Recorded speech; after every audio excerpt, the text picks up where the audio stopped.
Welcome to my podcast on culture and Christianity.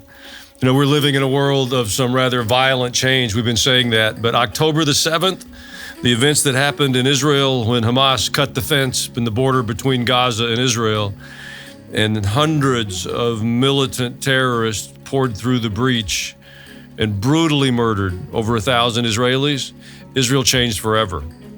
It was the greatest loss of life, Jewish life, in a single day since the Holocaust. You got to think about that for a moment, folks. The magnitude of that is almost overwhelming. The awkward part of it, I was in the Washington, D.C. embassy for Israel a few days ago, Israeli embassy there. And they said that the attackers knew the names of the people who lived in the houses. They knew their children, their names, their ages. They had a complete understanding of the neighborhoods that they invaded, where they brutalized and murdered the people. The only way they could have done that was if they had the information from the people who'd been coming from Gaza to work in those communities. So the people that had been living amongst them, doing life with them, betrayed them to these murderous terrorists. And now Israel's left with that cleanup. The messaging we get in the news is confusing at best, and it's maddening most of the time. You know, we continue to hear cries for humanitarian concerns for Hamas. If you write a charter for your organization that says you intend the genocide of any race of people, you don't qualify for humanitarian concerns. You have formulated a movement, a gathering, you've bound a group of people together around the annihilation of another group. You can't negotiate that with that. You can't make a treaty with that. You can't make a plan with that. That has to be eliminated. And now Israel's doing the hard work of that, trying to eliminate Hamas from Gaza, while the Hamas holds dozens and dozens of hostages. It's a horrible place. There's international pressure. There's pressure from the hostage families in Israel, appropriately so. There's the responsibility to the families of the IDF soldiers who are going into harm's way. You know, I have talked with a number of leaders both in Israel and in the States. The U.S. is dictating the terms of engagement. They are actually at the table with the Israeli high command, offering not just suggestions, they are dictating the requirements for our terms of engagement if they're going to be resupplied with help from the United States. It's a very important time, if you're a friend of Israel or you have an interest in that, to be praying for the people in the land. You pray for the people in Gaza too, that they will have the courage to stand up against Hamas. If you live in a place with a group of people who build their command structures under schools and hospitals, it's going to bring destruction to you. And there's just not an easy solution, and the world is a bit confused on this one. You know, we hear the calls for a ceasefire. Since the war in Ukraine began in February of 2022, there have been over 500,000 casualties, 500,000 deaths. And we don't hear these daily or weekly calls for a humanitarian ceasefire in Ukraine. Quite the opposite. We keep giving them billions of dollars of armaments to ramp up the war on Russia. So there's something different in this discussion with Israel. And I really think it probably goes back to the confusion we have about the state of Israel in general, because the international idea, the kind of the global political correctness suggests that the Palestinian people had their land taken away from them. I'll give you just a couple of quick historical notes. Maybe it'll help. Palestine historically has been a word that referred to a region. It has never been a nation. There's never been a Palestinian capital or a Palestinian government. The word Palestine came from the Romans. They wanted to separate the Jewish people from their historic homeland. The Jews had a capital in Jerusalem with a Jewish king on a throne for more than 1,500 years before Muhammad was even born. So the notion of a Palestinian state that was somehow disrupted by Israel is just bad history.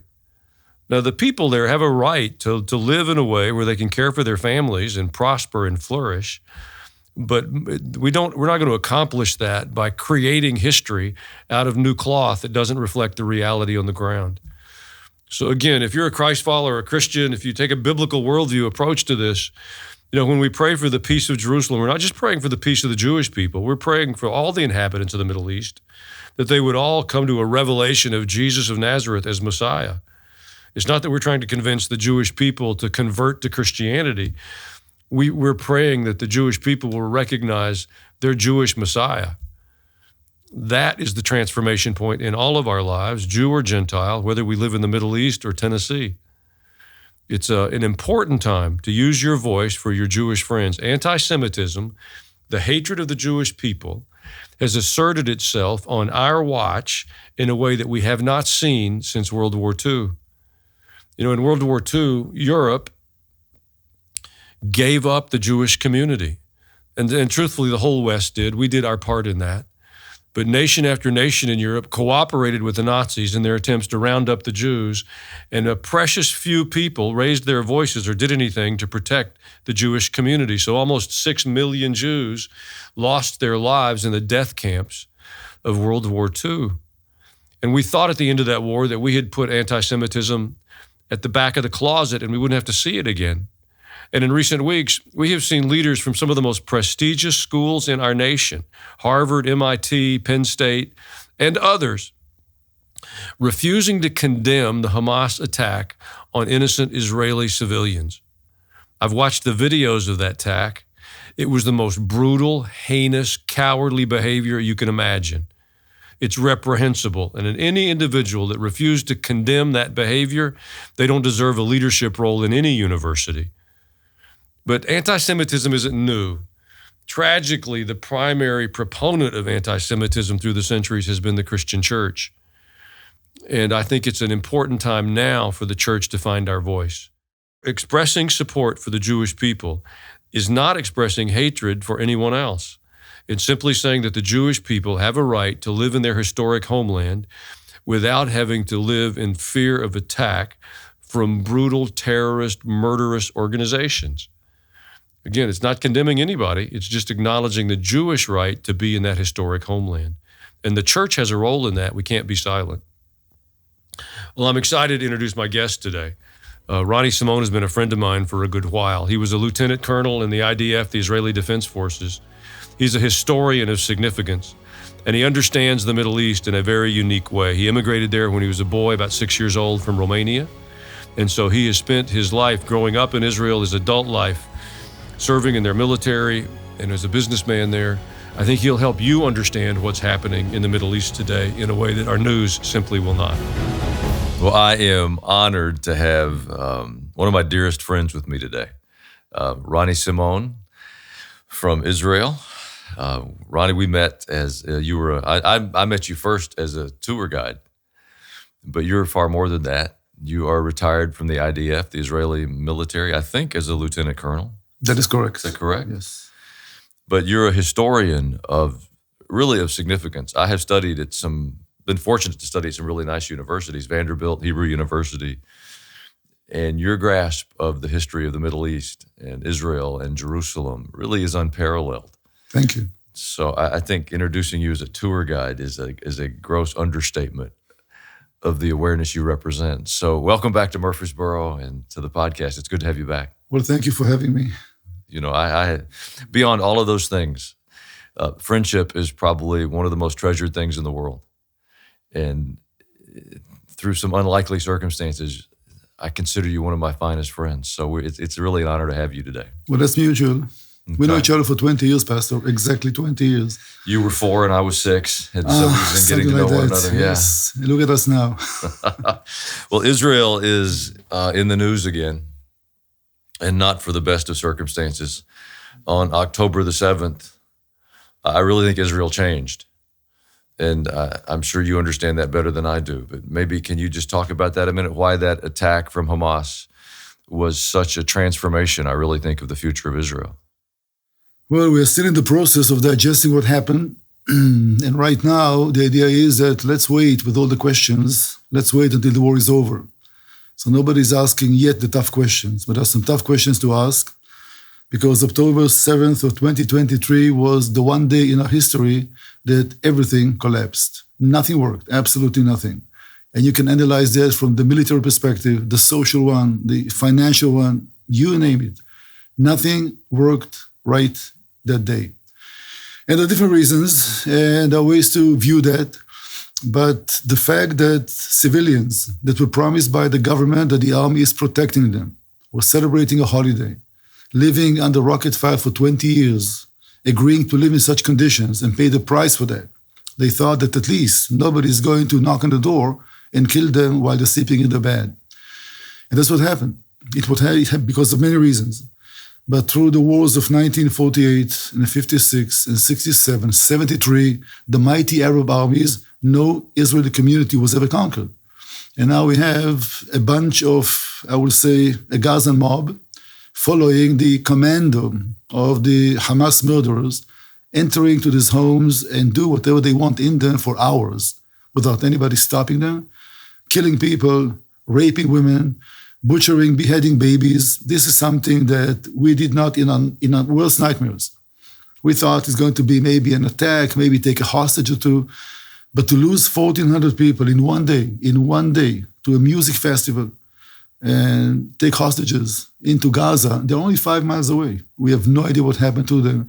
This is something that we did not anticipate. And we know tension, we know wars, we take casualties. This is a price to pay to be an Israeli, a price that we are proud to pay, but not what happened on October 7th.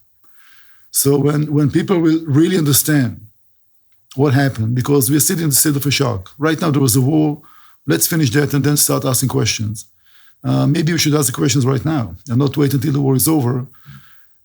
Questions that on different level, political, etc. Who is responsible? How come the writing was on the wall? We decided to ignore that. Was there a plan behind? And this is also a fertile ground for conspiracy theories. When things are so wrong, you hear all kind of really stupid things being brought up, and some people will believe that. So for the well-being of our nation, when you have those conspiracy theories, that can be devastating, and you hear it already. Yeah, I think, and I don't want to spend a lot of time highlighting it, but what happened was really barbaric. I mean, the way the people that came out of Gaza, calling them people is generous. The attack that came from Gaza and Hamas was heinous, what they did. I mean, piles of bodies they set on fire. Mm-hmm. They abused women and children. And for Israel to maintain their peace and their independence in the Middle East, that cannot be allowed to stand. They have to respond to Hamas. I mean, you have to eliminate Hamas, it seems like to me. Is that fair? Well, when you say that we will never live under a threat of a terror entity on our borders, the outcome of that statement is that Hamas on the south and Hezbollah in the north will not be close to our borders or will not be at all. So that will be the official policy now. And there is a complete solidarity and complete unity in the nation right now that should be the goal. We don't have any other choice because these people are not coming back home. And these people are the pioneers, people that went down to the sand dunes and turned them into paradise by paying the price for them. And the army, the government promised them, you're safe. We'll take care about your protection. The army is here to protect you. The army wasn't there. So yes, it's just show me one country in the world that will live in such circumstances. No, it's impossible. And I think in America, it's difficult for us to imagine because our enemies are across the ocean, or we imagine they're across the ocean. I don't think that's true anymore. I think they've come across our border. But in Israel, your enemies are 3 or 4 miles away. And so it doesn't take a great deal of time or effort to close that gap. It's just a completely different relationship. Well, if I may correct you, Pastor, our enemies are not 3 or 4 miles away. Our enemies are visitors in our homes because Israel gave working permits to people from Gaza. 18,000 people came to work every day in those communities. So we fed them and they spied on us, and these people led the attack. They knew exactly where to go. They knew the communities because they worked there. They knew the names of people. They had pictures of people that they wanted to find. So it's not that 3 or 4 miles away. They were literally in our homes, guests of people that took care about their families and simply sustained them with everything they need. Israel provides medical treatment to people in Gaza. They can come to the borderline, and people went to drive them to the hospitals. So one of the people who is a hostage in Gaza now, 85 years old, that was his life mission, to drive down to the border crossing every day to look for people from Gaza that need medical care and drive them to the Beersheba hospital. And he's now in a tunnel for more than 100 days, 85 years old. How many hostages did they take? Well, the number was 249, but you need to understand this unusual dynamic. If you cannot identify, if somebody is missing, you have 2 options. Number 1, he died, but we did not find air remains because of the big fires that consumed everything. Number 2, we didn't find him yet. Number 3, he's in Gaza alive or he's in Gaza dead. So when the IDF reported about the increasing number of casualties, it started with 249 hostages. We did not know how many alive, how many dead. And then you look for somebody and you don't find any remains of it on the Israeli side. So you assume he may be in Gaza. So the number goes to 250. And then the report about 5 bodies that were found in the buffer zone goes down to 245. It was horrible. Every day the numbers change. Right now it's 136. And we know for a fact that at least 26 of them are dead. Wow. Well, if there's a silver lining to all of the horror, I think Israel was every bit as divided as the United States is. But as a result of October the 7th, at least for the moment, you're standing together. You've put aside your political differences and you're working together, which I think is has to bring some healing to the nation. Maybe it will. Maybe it will, but as you said, for the time being, because once this is over, and it will be over sooner or later, I don't see that anything will change in the motivation of the two leading blocs in the society. And I'm afraid I'm more concerned about the well-being of our people after the war is over. And how we're going to try to make peace within us, because somebody is to be blamed. Somebody should have responsibility. I'm talking about an individual, a government, a way of life, a certain policy. And these somebodies, let's make it plural, simply to be generous, do not take responsibility. The chief of general staff stepped forward the following day and said, this is my job, to protect civilians. I'd failed. In other words, I'm going to lead this army for victory, and then I'm going home. It was my mission. I failed to complete my mission. I wish politicians will have the same kind of integrity, because the army is serving the politicians, and the army is influenced by a policy that the government is setting up. And you can maybe argue about the wisdom, but bottom line, you do as you're told by the civil commanders or by the civil leaders. That's how we present democracy. Otherwise, it's a coup.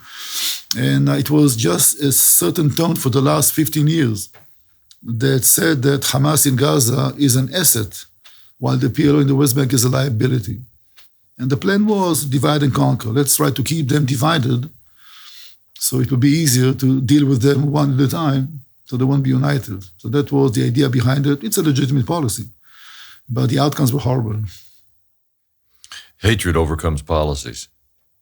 I mean, yes. The hatred of Hamas for the Israelis, the Jewish people in the Middle East, is greater than any policy. You know, this week it's hard to talk about what's happening in terms of success, because you lost 20 more soldiers in an attack. 21 yesterday, yeah.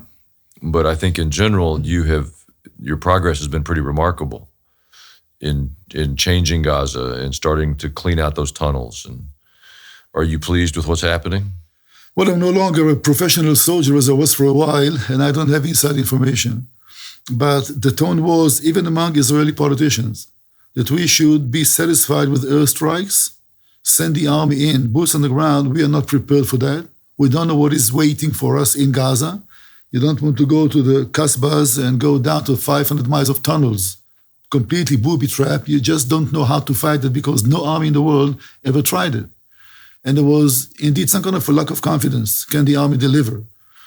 And you listen to the field commanders, and they're really insulted about the Air Force, a very important part of the army.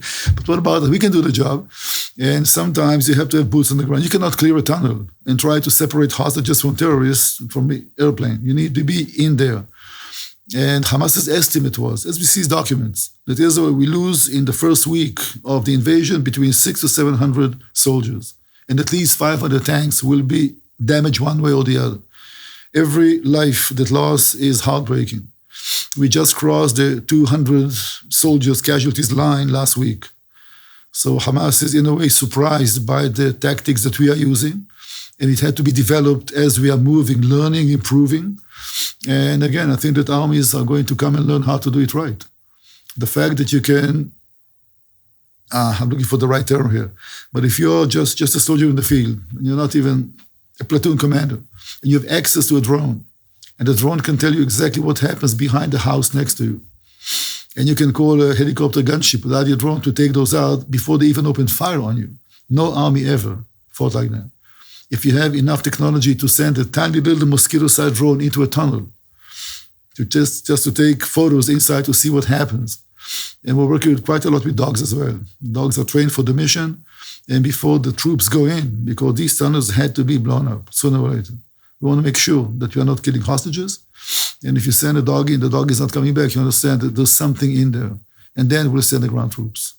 So this kind of war, the closest one maybe was in Mosul. In Iraq, when was it? 6-7 years ago. And even back then, the US was providing the air support. The work on the ground was done by Iraqi proxy militias, all right? There was a cooperation there, and they don't care about life. They just go in and blow up everything. And they did not have to deal with tunnels. So tunnels is the new factor. Equipment, ammunition, training, and yes, so far it's working, but it will take a long time. It's a lot of hard work, dangerous. I know, I think the world imagines that Israel is determining your own policies and your procedures, but in reality, I think the U.S. is doing a lot to dictate the rules of engagement. Can you talk about that just a little bit? Yes, there are a few things that for me came as a surprise. And again, I guess for everybody. And once again, I don't have any inside information. I'm not an official Israeli spokesperson. I did not know that we are officially part of the US's Army SETCOM. We are part of the Central Command of the US of A, and to have American military staff attending staff meetings of the Israeli Army. That's new. That's new. And it comes with a price. And I understand that. If you want the support of the US of A and you want the money support as well, and the flow of weapons and ammunition, it comes with a price tag. And this price tag is basically to show the world, all right, to set some rules how a democracy is fighting a war. Problem is, the American army never met those demands, neither the British one or any army for democracy was ever fighting under such restrictions. It really cannot be done. So we understand that it's an election year, and we understand that the president has to please some of members in his party, etc. And maybe it's only an outsay and they're more flexible behind closed doors. I honestly don't know. But to make those lists of terms, all right, number one, minimize collateral damage, we do. We don't want to go after innocent civilians, if anybody knows what that means in Gaza, all right? Number two, in order to protect people's lives, we give them a 48 hours warning, leave your homes. There was a safe place to go to. We provide you with food and fuel and whatever you need over there. So everybody who stays behind is a legitimate enemy. So the US says, you cannot do that. It's almost like exiling people. It doesn't look right. On the other hand, try not to go after civilians. Do it quickly if you can, please, and open a humanitarian corridor and send in as much food as you can when you know that most of the food is seized by Hamas. So the food is not really going to the people that need the food. So you're going to make it longer than necessary. Otherwise, and it's going to take, you will not going to save any lives, number one. You're going to make it much longer. And instead of finish that as quickly as possible, it's going to go on and on and on. So the few things that I have a hard time to understand. Well, it's inexplicable. It's political, again. Imagine that. But I think that's a very real part of this story, that U.S. policy has helped embolden Hamas. First we had the Abraham Accords, and there was some strengthening of relationships with Israel and the Saudis and some other players. And at that time, Iran was being diminished.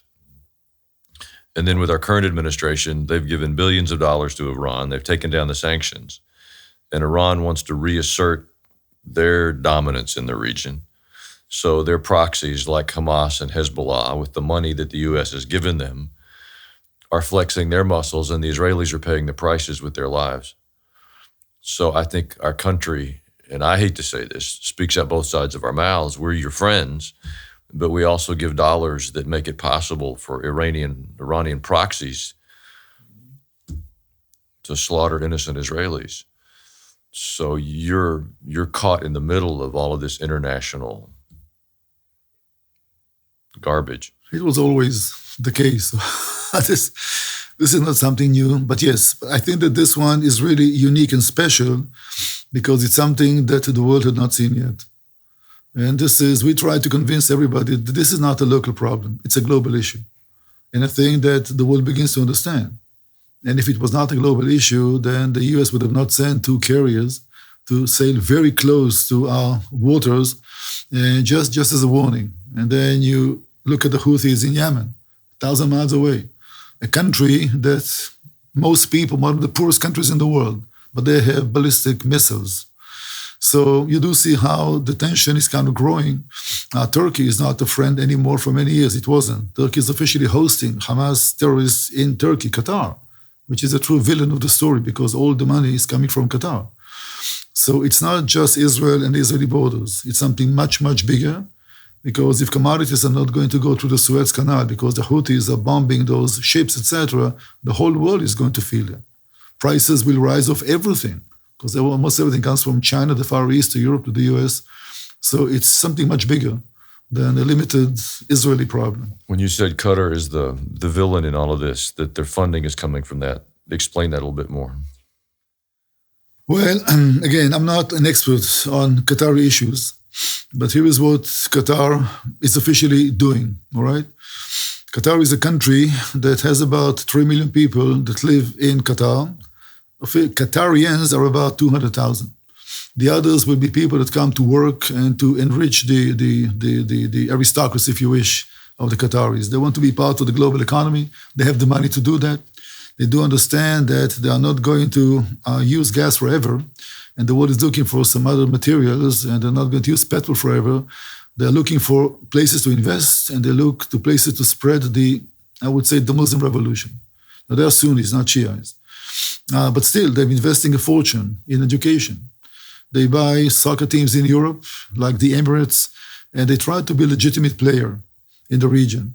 But once you donate, whatever, to American universities and Europe, more than $4.7 billion, you can dictate, in a way, what will be the agenda, curriculum, who will be the professors. And a lot of young Americans, great kids, I'm sure, very intelligent, etc., are exposed to a plan, which is definitely not a plan of peace. And radical Islam is taking root in Europe and here in America as well. So Qatar always tried to be behind the scenes. They don't want to take the front line. Now they try to be the honest broker and to try to mediate and negotiate with the hostages. So Iran may come out with the more boldness and right in your face what's their agenda, and they don't have a hidden agenda. It's right in your face. Right. But you can speak about radical Islam. Somebody has to pay for it. Iran doesn't pay for it anymore. It used to be Saudi Arabia for a long time, not anymore. It's Qatar. Qatar is the one which is behind most of the finances.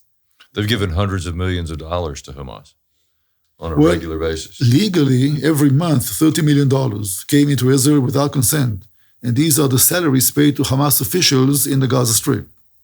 But most of the money came in illegally, and that's a big money that came in. And I think that they knew how the money is being used. They cannot say we gave billions and we don't have a clue. We don't care. They used the money somehow. No, they know all too well how the money was used. But you mentioned the $4.7 billion they've invested in universities in America and Europe. I think one of the ugly parts of this story is the expressions of anti-Semitism in the U.S. And we've seen it at our most elite universities, Harvard and MIT and Penn State. And we saw those presidents before Congress refusing to denounce the murder of innocent Israelis. Jews, yes. That was shocking. I mean, I could not believe my very eyes.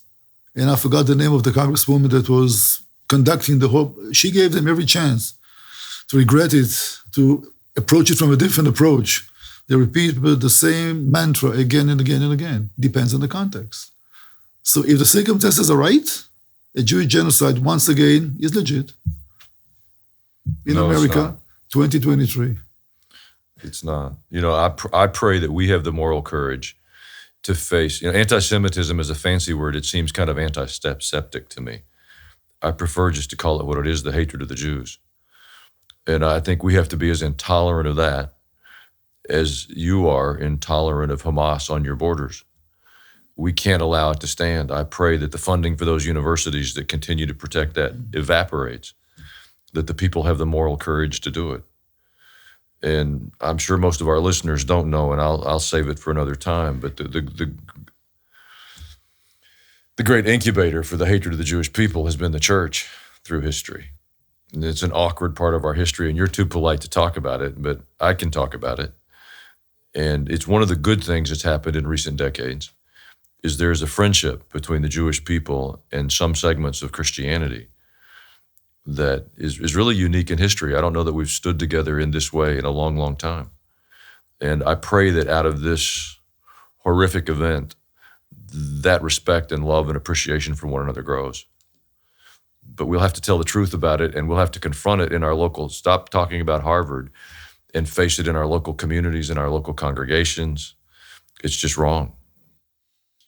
Well, again, this is something that I don't have a say about, and I just don't know enough. But from the Israeli part, or not even the Jewish, the Israeli part, I come from a generation that was indoctrinated in a certain way. And we are the sons and daughters of Holocaust survivors. And Israel was a young state, and it looked like the whole world is against us. So that's how we were educated in schools, that we have no friends, and the Christian world is one homogeneous world who are not friends of the Jewish people. And that was a certain way to educate the whole generation to stick together, because we need to protect our country, and we all by ourselves. I think that people today are much more open to understand that we do have true friends. Among evangelical Americans, Israelis today are willing to listen. If you approach an Israeli kid and start sharing about Jesus, he'll be willing to listen. And that was not the case when I grew up. It was just something that we had to stick together because the world is not a friend. So things are different now. Things are different now, and people may not be that familiar with American politics, but at least they know that the evangelical movement are strong and supporters of the state of Israel. I'm ashamed to say that sometimes more than some elements of the Jewish American community. Well, communities in general are hard to, individuals make up those communities, so we have to live with that. Yeah. But let's go back, because I think your story would be helpful. I think a lot of people would be interested. World War II, from the Jewish perspective, what the Jews suffered was at the hand of the Christians.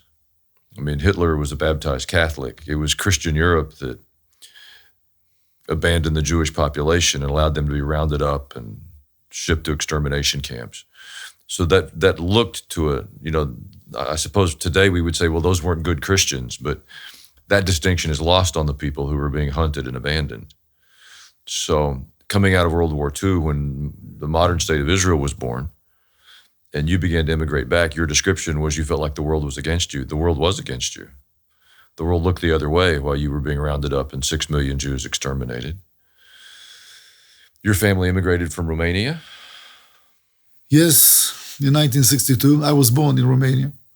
And as a couple of Zionists, my mom and dad, it was obvious that when the opportunity is there, it wasn't easy to leave Romania back then after the Iron Curtain fell. It was a communist country, obviously, and they would not let people that can be productive in the right age to leave Romania.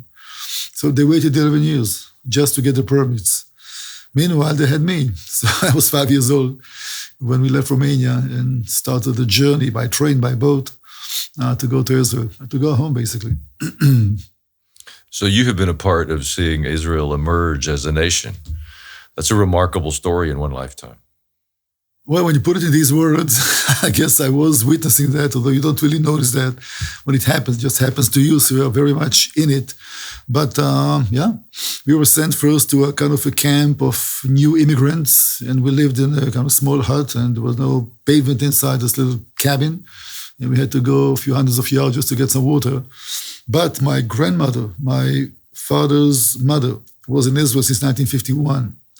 And after we made contact, we left that area and went down to Tel Aviv, lived in a one-bedroom house, 6 of us. We left with my parents and my other grandmother from my mother's side, and she, one big bed, 5 people sitting on a bed.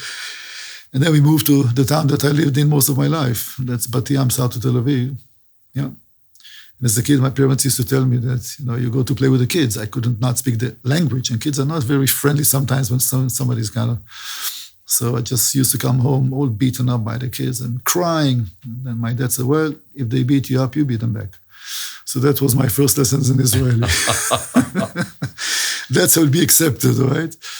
But I do not remember the just stories that I heard, how you try to accommodate in a society of immigrants. Speaking about the melting pot, Israel is indeed the melting pot.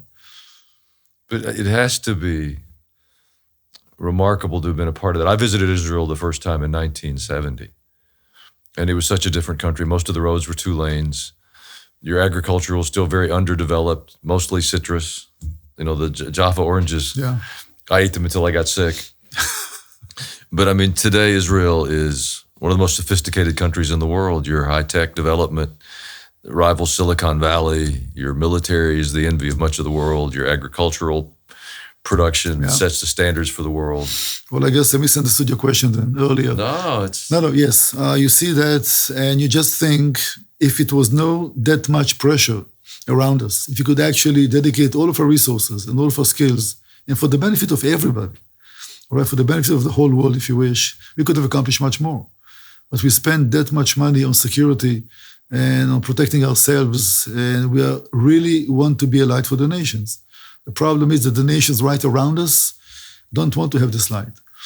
But again, anybody who is interested to enjoy Israeli, whatever we produce, whatever we make, we are number 3 in the world in absolute numbers in vegetables and fruits, not per capita, absolute numbers. And that's coming from a desert country.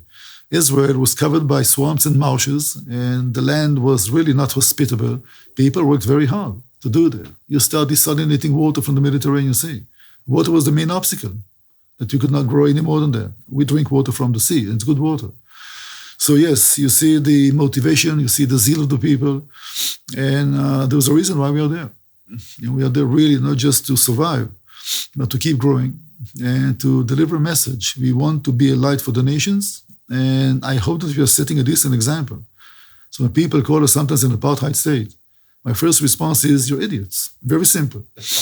It's not just, just come and visit. Just come and visit. I understand that you do that because somebody brainwashed you and you don't have a clue. It's so easy to prove the opposite. I mean, they call us by names, and this is, just say, that's ignorance. People that say that we are in the apartheid state is an ignorant individual. Very simple. You didn't take the land away from the Palestinians. Well, there were no Palestinians, and we didn't take the land away from anybody. Number one, it's coming back home. All right, the land was in Jewish hands. Our existence as a nation was in the land of Israel. Under some circumstances, we had to leave because the Roman Empire defeated the Jewish rebellion, etc. So coming back home 1900 years later, we did not come back to a foreign land. We came back home. Nevertheless, we purchased land from local Arab landlords for astronomical prices, a land that was worth nothing, just a wasteland. So the Jews came and stole the land for the Palestinians. Nonsense. Number one, there were no Palestinians. We speak about a province in the Ottoman Empire. The term Palestinian as a nation maybe was brought up for the first time 1946, 47. These were Arabs that lived in a province called Palestine. In their literature, they're called South Syrians. Palestine was South Syria. So to speak about a nation which has its definition as a nation, and they never thought of themselves as a nation. So why would anybody else give them such recognition? Well, today, 5 million people call themselves a nation. Who am I to tell them you're not? It doesn't really help to solve the problem. But there's so much ignorance out there, and people just don't know, which is really frustrating. We'll keep telling the story. Well, people need to be educated. Maybe this is part 1. We'll get you back for another session. How about that? Right now, there's not much work in my field in Israel. But thank you for the opportunity. I think that people really need to know that. And once again, information is out there. It's so easy to check and confirm everything. And people tell me, well, of course, you have an agenda. We cannot trust you. Don't trust me. All right? Go and do your study. Go and do your study. The facts are out there. Well, right now, Israel's focused on Gaza in the south. And neither of us are prophets. But I think it's unlikely this conflict ends without Hezbollah in the north getting involved. Does that seem probable to you? Well, they're involved already. I mean, the day after Hamas attacked in October 7th, Hezbollah opened fire as well. Officially, there was no reason, unless it was Iran that gave the order, which is possible. And when Nasrallah, the leader, came on TV about a week later, he said that what happened was an exclusively Hamas operation. We are not involved in it. But we want to take some pressure off them. That's why we open fire. And if Israel dares to go into Gaza, then we're going to go to a full-scale confrontation. Well, it didn't happen. They have a lot to lose. And Hezbollah used to be a militia, like I said, within a state. But now they are integrated into Lebanese politics. They have ministers in the parliament. They are part of Lebanon. So they can no longer make the distinction. Because if we go to war against each other, our hands won't be tied behind our backs. We're not fighting a militia. We're fighting Lebanon as a country. And most Lebanese don't want it to happen. They know what may happen in Lebanon. And in practical terms, that means before, when you dealt with Hezbollah, you tried not to mess with the Lebanese infrastructure, bridges and power and water. But now that they're integrated into the Lebanese government, if you're forced to respond against Hezbollah, you'll respond against that infrastructure, which means people are going to suffer. Yeah, there'll be no limits, and I think they know that. So there's a lot of pressure in Lebanon on Hezbollah not to escalate the situation, but it's been escalated every day. Now, I have to say that anyway this is going to end, Hezbollah may not cease to exist, but their troops have to be at least 20 miles away from our borders, because we will not live under a possible surprise once again, as it happened with Hamas. And it's not going to work by clever diplomacy. They're not going to do that. And it leaves only one option. I mean, we evacuated 70,000 Israelis from communities who are taking direct hits by anti-tank rockets into their homes. All right, these people won't go home unless they know for sure their lives are not in danger. And that's the country's obligation. That's important, Ronnie, that people don't know that. 70,000 Israelis today that live in the northern part of Israel have been evacuated. So while we're telling you, you can't say to the people in Gaza, you should be evacuated. Yeah. The Israelis have left their homes. They're living in hotels or wherever. 60,000 in the Gaza area, 70,000 on the Lebanese border. We have more than 100,000 Israelis who are refugees in a way. Think about schools. Think about education. Their children are out of schools. Their families are disrupted. Well, you know what? I'm most surprised about the level of ingenuity and the improvisation and how things are working, but it shouldn't be like that. Things are working because everybody wants to help. And in the South, we speak about a kibbutz, which is a community. It's important that the community will carry on as a community. So in some cases, they could evacuate the whole community to one hotel. At least they live together. And they are good people. They know exactly how to take care about the business. They get organized very well. So they have their own schools, etc. But those people evacuated from the town of Sderot, for example, they're not that strong of a society. They don't have that organization. So nobody takes care about it. And the country, the state, is not really functioning. Everything is volunteer. Civilians that try to do whatever possible. The state was supposed to provide at least funding, and they hesitate. And that's politics in Israel as well. So yes, unless the borders are quiet, because officially the government said that those Israelis from the Gaza Strip area can go back home, it's safe. They're not going home. They will not go home until they know beyond any doubt, not a rocket. The way they put it was, we don't even want to have a fence between Gaza and us. We want to see the sea. We don't want anything to protect us. We want to make sure that there's no motivation in Gaza to attack us once again. That would be hard to accomplish, that motivation issue. But they're not coming back home. And the government is paying for their accommodation, but they won't do it forever. So they need to pay for themselves. There's a lot of things to consider. We need to, it's a whole healing process that will take a long time. And the most important one, to rebuild the trust. These people do not trust the state. They do not trust the military. They serve in the army, right? They're kids. And to rebuild the trust, that would be the biggest challenge. Well, I want you to know, and I know you and I understand, but for our listeners, that the majority of Americans love the Jewish people and are advocates for the state of Israel.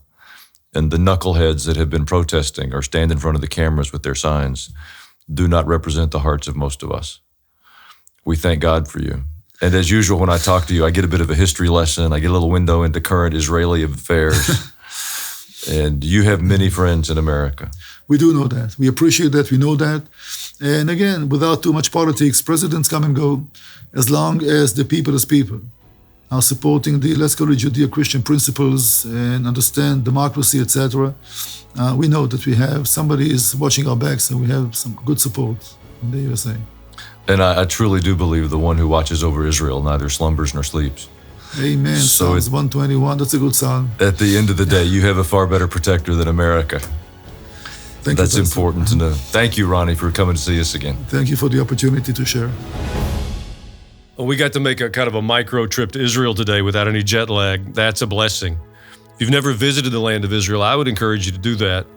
It's not really a tour. It's transformational. If you're a Christian, it'll change your faith. If you're not, it'll give you an understanding of the Middle East and what's happening there in a way that you just can't glean from our news. So when we do these podcasts, my primary reason for taking the time and engaging is to do my best to help us understand what we can do. We're not powerless. You know, we hear the question phrased a little differently. Well, what can I do? And that always feels desperate to me. If we approach it with this notion of what we can do, there are things we can do that make a difference in what's happening in the Middle East, and what happens with the Jewish community. And first and foremost, use your voice. There are Jewish people in your sphere of influence. Let them know you're praying for the peace of Jerusalem. Let them know that you think what happened to Hamas was reprehensible, that it's indefensible, that there is no justification for that kind of murderous behavior. Use your voice in your friend circles. Maybe if it's a Christian setting or a Sunday school class or a small group, you pause and pray for the peace of Jerusalem in the Middle East. Don't just be passive. Don't just watch the news and get agitated. God has given you a voice and a sphere of influence. And if you will take the truth that God gives to you into that sphere, we'll begin to change the world in which we live. Hiding behind the walls of our home, being agitated and frustrated, is not a solution. So let's turn back this notion. If you hear somebody being critical of the Jewish people, be their ally and their advocate. I didn't understand the degree to which the Jewish community felt isolated until I lived in Israel for a while. I was at Hebrew University, and a lot of my friends were Jewish students that had come over from America. And as I got to know them and I listened to them, I came to understand how isolated they had felt in the United States as U.S. citizens. They spoke English better than I do, and yet they had this very real sense of isolation in the midst of the larger population. And so it was one of my takeaways that I had to be more intentional about building friendships and relationships in some of those places that I had been just unaware of. Your voice matters. You can make a difference. Your prayers change heaven and earth. We're not powerless. I'm doing these podcasts because I believe the God of heaven and earth changes what happens in our lives in our short journey through time. And so if you'll use your voice and you'll pray and you'll use that influence in the places God gives it to you, He'll multiply your influence. Our friends in Israel today, they need your prayers, they need your encouragement, and they need your friendship. And with God's good help, we'll offer that. God bless you.